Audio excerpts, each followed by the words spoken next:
On February 11th this week, initial jobless claims jumped, and retail sales dropped by twice as much as expected, logging the worst back-to-back monthly declines since 2009. On top of that, bank SocGen announced, U.S. corporate profits are, quote, crumbling. But stocks roared higher on the news. Why? Because in today's twisted markets, bad news is good news.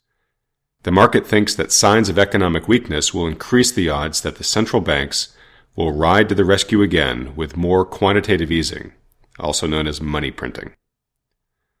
As discussed in our recent video entitled A Word of Caution, the world's major central banks ushered in an era of unparalleled money printing in response to the 2008 crisis, enabling the huge overhang of global debt to be temporarily relieved and extended.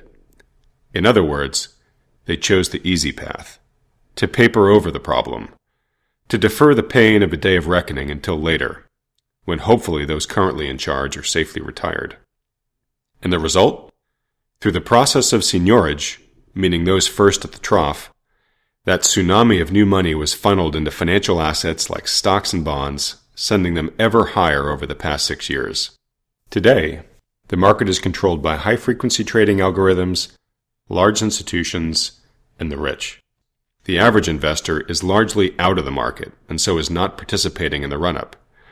Prices of assets like fine art and city penthouses are skyrocketing. If you're one of the average investors listening to this, you know that those aren't assets that you own. In fact, for regular people, real wages are down. Savings accounts get no interest, and price inflation in the necessities of life is running high. As a result, we see a massive concentration of wealth in the hands of the banks and the top 1%. Now, this has happened before. Indeed, as Plutarch warned 2,000 years ago, an imbalance between rich and poor is the oldest and most fatal ailment of republics. History shows again and again how these imbalances are corrected.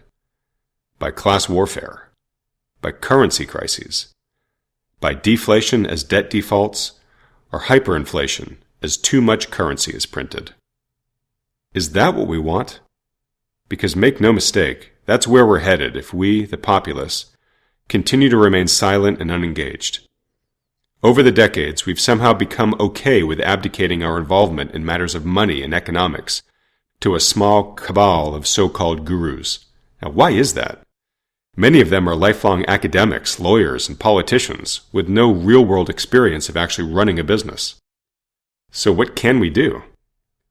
First, stop feeding the system and take steps to protect your wealth. Work with a financial advisor that understands these macro issues that are in play and can position you accordingly. If you don't know of one, visit greylockpeak.com to learn more about the one we recommend.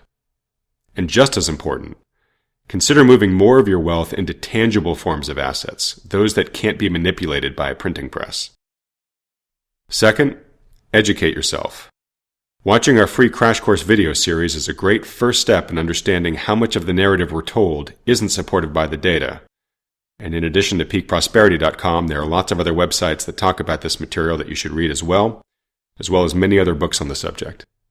Once educated, share your insights with those you care about, especially children. Next, demand accountability from your public officials.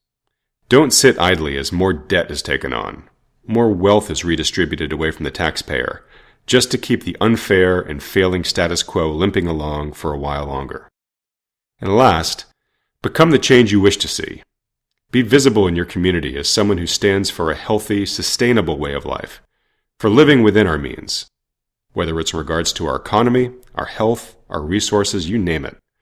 Let your personal lifestyle influence and inspire others. And given how far the wealth imbalances have grown, it may even be too late now to avoid the painful corrections Plutarch warned of. But if we do nothing, then we're guaranteed to experience them. At least by taking these recommended actions, you'll reduce your own personal vulnerability. And if many of us take them together, we can make the pain of the coming correction less intense and shorter lived. Thanks for listening.